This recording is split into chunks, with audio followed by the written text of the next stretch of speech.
ბათუმობის დღესასწაულის შემდეგ ჯაზის ჰანგები საზაფხულო თეატრში კიდევ ერთხელ აჟღერდა.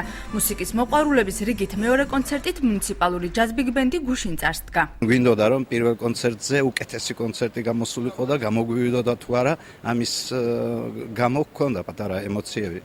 მაგრამ მე ისე გავიხსენით ყველა რომ წავიდა შვენივრად. ბედნიერები ვართ რომ ბათუმში ვართ, ბათუმელ მაყურებელთან და მე მგონი დღეს თბილად მიგვიღეს. ახლად შექმნილმა ბენდმა ერთგული მსმენელის შეძენა უკვე შეძლო. რეპერტუარი და შესრულება ბენდს უცხოელმა სტუმრებმაც მოუწონეს.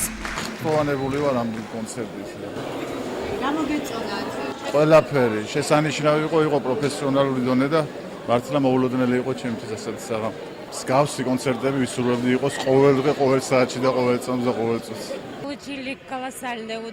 შესანიშნავი საღამო იყო, ძალიან ვისი ამოვნეს. სამწუხაროა რომ ბევრმა არ იცის ამ ბენდის შესახებ. მადლობა ყველას, ვინც ეს ჯგუფი შექმნა. ამ კონცერტმა ჩემი ახალგაზრდობა გამახსენა, ჩემი გატარებული დღეები ბათუმში 50 წლის წინ. ძალიან სასიამოვნოა წლების წინაც სწორედ ასეთი მუსიკალური იყო ბათუმი.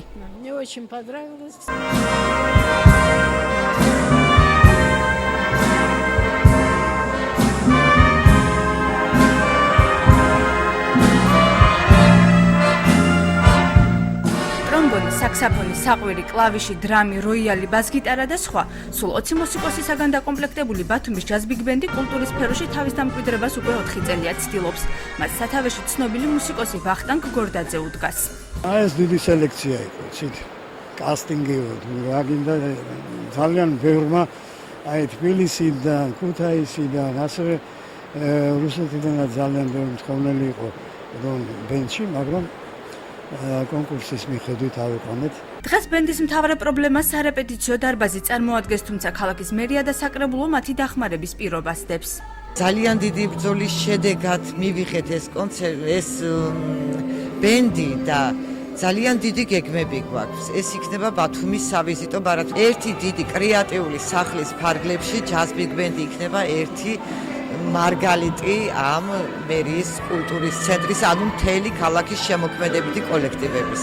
მიუხედავად იმისა, რომ მინიმალური პირობების ფარგლებში აი ასეთი რეპერტუარი შექმნას ისეთმა ადამიანმა, როგორც არის ვახტანგ გორდაძე, მართლაც დასაფასებელია. ჩვენი მხრიდან ყველაფერი უნდა გავაკეთოთ, რომ ხელი შეუწყოთ, ინსტრუმენტები შეუძინეთ, კიდევ ვაპირებთ სხვა ინსტრუმენტების შეძენას და გაძლიერებას აი ამ მხრივ. ბათუმის ჯაზ ბიგ ბენდი მუნიციპალური აიპის ბათუმის ხელოვნებისა და კულტურის ცენტრის დაქვემდებარებაშია, თუმცა მათი არსებობის შესახებ ქალაქში ჯერ კიდევ ბევრმა არ იცის. ამიტომაც აიპის დირექტორი პირობას დებს, რომ ბათუმელები ჯაზის საღამოებით ნამდვილად განეგუხდებიან. ქალაქმა მოითხოვა კონცერტი და ჩვენ მაქსიმალურად შევეცადეთ, რომ დღეს გავუკეთებია.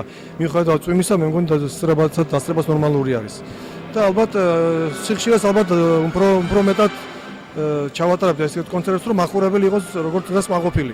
ბენდს სამომავლოდ გასტროლების მოლოდინიც აქვს.